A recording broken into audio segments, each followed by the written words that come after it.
to Fort Jackson, and he ran PT with the U.S. Army. So U.S. Air Force came through for U.S. Army that day, and he never left my side. He went to all of my work with me that day, and at the end of the day, he said, let's go to the gym. He's the one that got me going back to the gym. I still need to lose a little weight, but he did get me going back to the gym. And here's the thing, 2016, we came back to focusing on our county. 161 participants trained in workshops, full 1- and 2-day workshops, 844 people that participated in programs just like what you're participating in right now. This is an awareness workshop more than it is a skills development workshop. That's about almost 1,000 people, right? Or is 1,000 people. Suicide rate dropped back down 20-something% from where it was the previous year. And look at the 2 best years out of 5 years, the 2 best years for suicide intervention in our community or reduction in suicide are the years in which we were doing more training. I talked with somebody who's a PhD at Fort Jackson about this. He said, you do it one more year and let's see if we can't make a difference. The problem is right now, Fayette County is not doing real good. Y'all know that, right? As of the 111th day of the year, which was last week, when I wrote this article, the stats did not include the suicide at McCurry Park. It did not include the death on Highway 85, which may or may not get called a suicide, which probably is a suicide, an intentional taking of your own life. It remains to be seen what the coroner is going to call on that.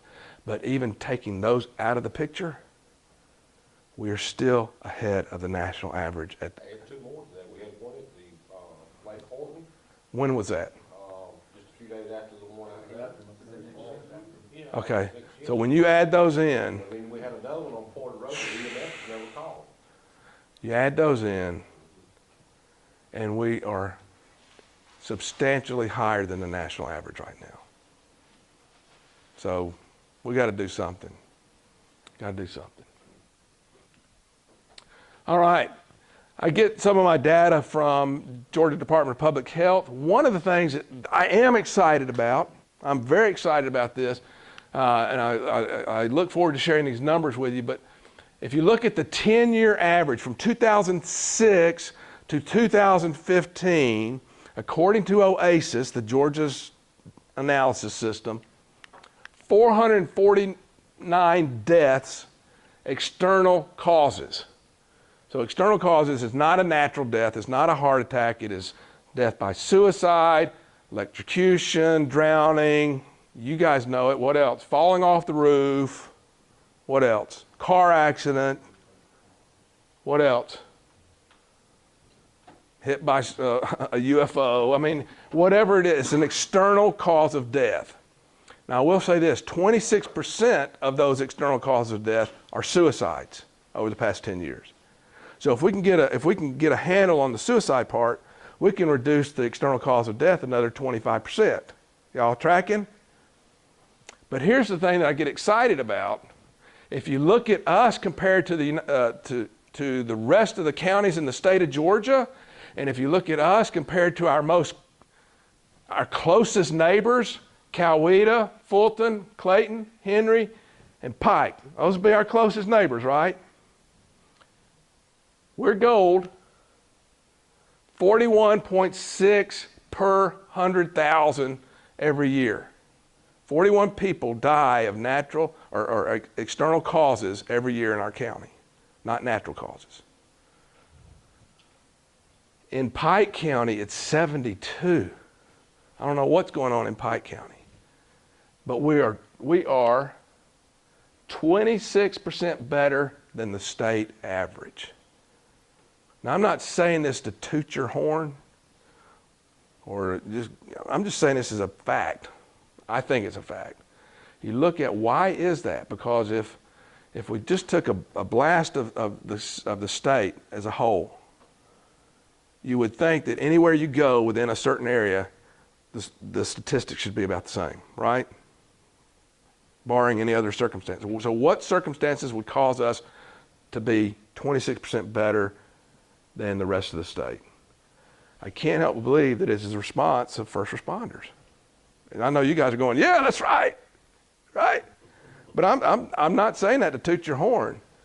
I don't know what anybody here good at stats? What would be the other variable?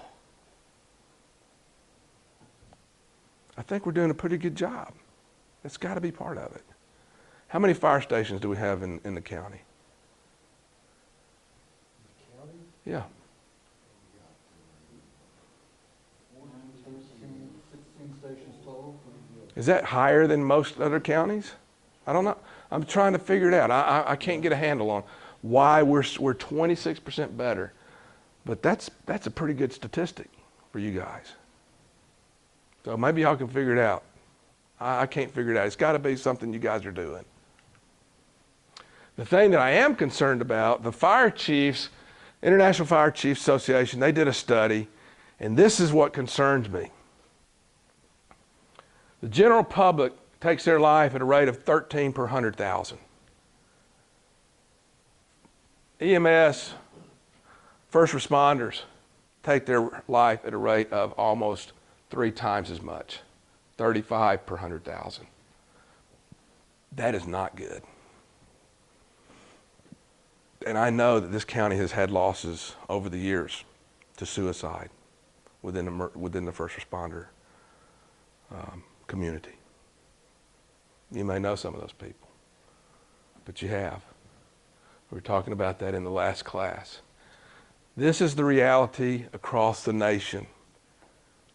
300% higher rate of suicide than the general public. So my goal, while I want to help you guys have skills that'll help the general public, like this is general public, my goal is to help you help yourselves more than that, to be here for each other. Last night I got a call, or yesterday afternoon I got a call from the chief over in Peachtree City. He said, Ken, where you at? I said, I'm just up the road. He said, we need you right now. Officer involved shooting. Some of y'all might have heard about that. I get down there for several hours. The family of the person that died wasn't there. Someone wanted me to come and deal with them. And I told the chief, I said, Chief, I'm here for you guys first. I'm your chaplain. And I do want to help the general public. Yeah, we do. But I want to make sure that the men in blue are standing strong before I do anything else. That's my primary responsibility. As a chaplain in the U.S. Army, my primary responsibility is to my soldiers, not to the enemy, not to the casualty, the collateral damage victims. It's my primary focus is to my soldiers, and the same is true with you guys. And so if we're going to have a culture of health in our community, I think it begins by us taking care of each other. That's where it begins. I do share this picture with you, though, for a reason. This girl's face came on the radar for me a couple of days ago on Facebook. She had a picture. She was doing a selfie with her and her 15-month-old son. And the caption said she didn't know what was about to happen. Some of y'all might have seen that. Anybody see that? What happened was she took a picture, and then a couple hours later she got in the car with her husband and her 15-month-old baby. They're headed to the store, and they were hit in a head-on accident by a drunk driver. Her baby was killed instantly. Her husband was life-flighted. He died 24 hours later. If you read the story, her name was Destiny. Destiny was left without a child and without a husband at the age of 21. Now, why did I share her picture and her story? Because you guys deal with this kind of stuff every day. And then you take it home and you deal with it. And if the brotherhood or the sisterhood, as the case may be, is not strong, then you're not doing a really good job of dealing with it. And I think you know that. Because the reality is 300% higher rate of suicide than the general public. We are not doing a very good job of dealing with the stress in our life. That's the bottom line. And if I do anything today, especially because I know we got a lot of brass in this room this afternoon, if I do anything today, it is I want to raise the level of awareness that we have got to take care of each other. We've got to do a better job of doing that. I say the same thing to two-star generals. I've said the same thing speaking at Army Medical Command in Pinellas, Florida, and at a conference in Washington, D.C. For Military Intelligence Command. We've got to take care of each other. That's my mantra. That's what I share everywhere I go. In fact, right now, I want the safest place in Fayette County right now to be right here. You say, well, that's easy. Everybody in here is a first responder. It ought to be. No, I want it to be the safest place in the community because that's where I'm at right now. And that should be our attitude as individuals. Wherever I am is the safest place that a person can be. When we start to have that attitude, it'll transform this community. It'll transform our culture as a brotherhood or sisterhood. I'm not going to take a survey today, but if I did, just on the responses and the look in people's eyes from the last two classes, I would say we struggle to understand what the brotherhood is today. We really do. I was speaking up at the International Law Enforcement Educators and Trainers Association in St. Louis last month. And when I wasn't speaking, I was going to breakout sessions for other speakers. And one of the speakers was a police officer who was on the top of the stack, SWAT team, busting down a door, and he took a shotgun blast to the face. Blew out his eyes, blew out his nose, blew out his jaw. He can't see anymore. That was 10 years ago. When he finally came out of a coma, he said that 2 of the officers on the SWAT team had already resigned because they figured that's going to happen to him. It could happen to me. I'm out of here. I'm quitting. The rest of the officers never came and visited him. He said, my question is, where is the brotherhood? That was 10 years ago. So I know, just if we were to do a survey, we would begin to wonder. I mean, some folks may say, well, it's changed a little. And some people would say, what are you talking about? What is a brotherhood? Am I right? Some of you that have been around for a while? Yeah. So, what is your protocol? I already know the answer because I've done 2 of these classes today. Do you know the answer? What is your protocol for helping each other? You see your brother, your sister, you know they're in distress. You know that last call really zinged their brain. You know it because it hit you too. But for some reason, it hit him a lot harder. What is the protocol for helping that fireman? Can anybody tell me?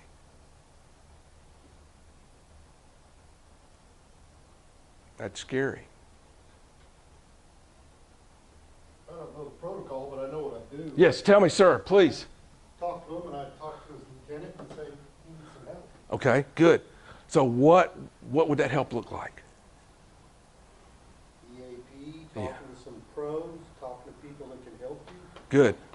And our battalion chief would take that information and get in touch with the chaplain. And Okay, good. Our chaplains come out to scenes. Good. Evenings after hours. Or Okay. some things already. So Good. that's exactly what would happen. Okay, good. He has the. I know Yeah, he he- has. Yeah, his head has gotten like 3 times bigger today anyway. So, Come out and he's there. So Frank, that's good. Well, we need to know. This is our protocol. Hey, you need to talk to the chaplain or call the chaplain. You know, it took a while for me to get into the culture of Peachtree City Police Department. But now, you know, it's great because I love Chief Moon. She's former Army. I'm Army. We hit it off immediately. And she calls me because she knows she can.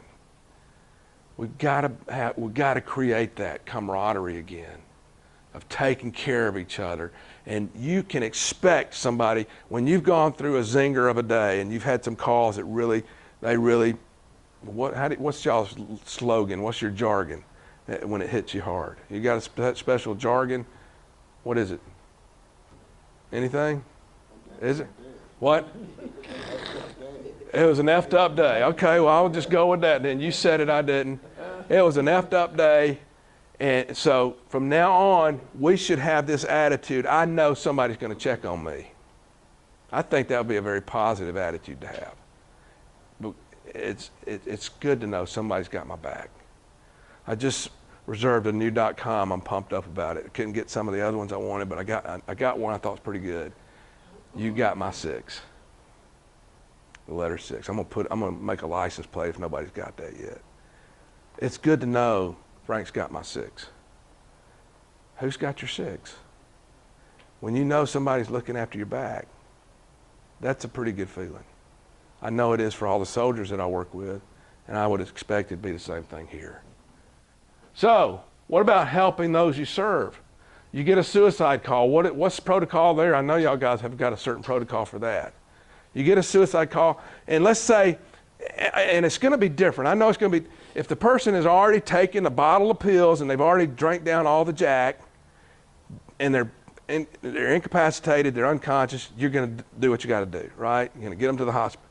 But let's just say that they are standing on the proverbial bridge. They have not taken the pills, but Mama called and she said, my son is suicidal. I need your help. And you are the first responder there. What are you going to say? What do you do? Do you have a protocol? Well, I need to find out from him what his thoughts are. Okay. How would you do that? Would you? Okay. Yeah, I mean, you know, and if he had trouble talking to his mama, I would ask Mom, hey, can I talk to him along for a second? And, you know, and just, you have to find out what's in their mind. And Yeah. if they say, yeah, I'm Good. thinking about it, then that's all they have to say. We know what's going to happen then. Then Right. we can be compassionate with it and talk to Mom, and we have to take them Yeah. and just go from there. Yep. But you have to get into their mind. You can't tell. Right. You can't leave them until you know. Good. Good. That's good. So you're building rapport with them, showing compassion, empathy, right? Showing empathy. You're not just going to throw them down on the ground and put them in a straitjacket. Not at first. Okay, not at first. That's the last option. Yeah, and it may be. And I know you guys have a certain protocol. It's funny, I teach a lot of law enforcement, and when I teach this class, I wish I had the picture up here, but I tell them up front, this is not a hug-a-thug class. I'm not trying to change the way you work with those on the outside. I'm not telling you got to hug everybody, and they may still be a thug. And you've got certain protocol that you've got to follow as well. I get that. But, you know, the person that's on the proverbial bridge and they're just needing somebody to talk to, that's a little bit different. What we've got to do is we've got to just have the courage to talk to them. And we got to have the courage to ask the suicide question. And in your case, you guys are going to you're already set up to ask it. You know, you've been called out there. You know, so it's not going to come out of the blue, because they know you're. So you're going to walk up to them. You might say, you know, hey Johnny, Mom called me, and just you're building rapport with them. And after you've built some rapport with them, you know, say tell me what's up, what's going on. So you are having thoughts of suicide. I would use the word, because it clarifies your purpose for being there. I say what surprised me is the people that you are direct with, they are just as direct with you back. Exactly. And that's very surprising, because most people keep the secret for a long time. Yeah. Oh man, I'm so glad. What's your name? Jeff, Thank you, Jeff. you know, so when they get to that point, if you just go ahead and say, hey, are you and thinking about this, and you're expecting them to say no, beating on the bush, but no, more times than not, they're going to be Exactly. direct with you back. That's So good. it's surprising to me, but that's what from my experience. Exactly. You're exactly right. You're exactly right. Thank you. All right, let's jump into a little bit of understanding on why we call this class One Oops Away. And if I could get 3 volunteers, I need 3 courageous individuals who are willing to lay it on the line. No, I'm kidding. It's not going to be that bad. It's not that painful. Who can I get? I need 3. Come on. 3 volunteers. Don't let those first 2 classes show you up. They jumped on it. Come on. 3 volunteers. I got one. Come on. Come on now. I see him back there. He's thinking about it. Crazy, nothing's not suicidal. Thank you, thank you. Who's up? Come on. I can do it with one, but it's going to be a lot more effective with 2 more. Come on, SWAT. Come on. Come on. You got this. Come on. All right. Yeah, here he goes. Thank you. Thank you. I want one more. I want, hey, look at that. Come on, somebody's moving. No, come on. Oh, there we go. There we go. All right. All right, y'all each get 3 pieces of paper. You can spread them out here if you need to. You got a pencil to write with? All right. First thing I want you to write on the first one, the most important thing in your life. The most important thing in your life. Just write the most important thing in your life. One thing, one word, one description, most important thing in your life. This is an exercise that we do in the CIT class. It's pretty effective, I think. This is where I learned this, so I'll give them the credit for that. But it's worth passing on. Second piece of paper, write the second most important thing in your life.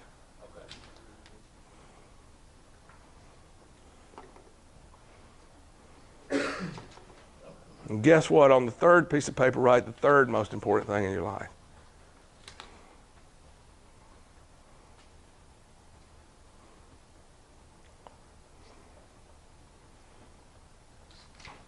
Okay, so when you get through, you can turn them face down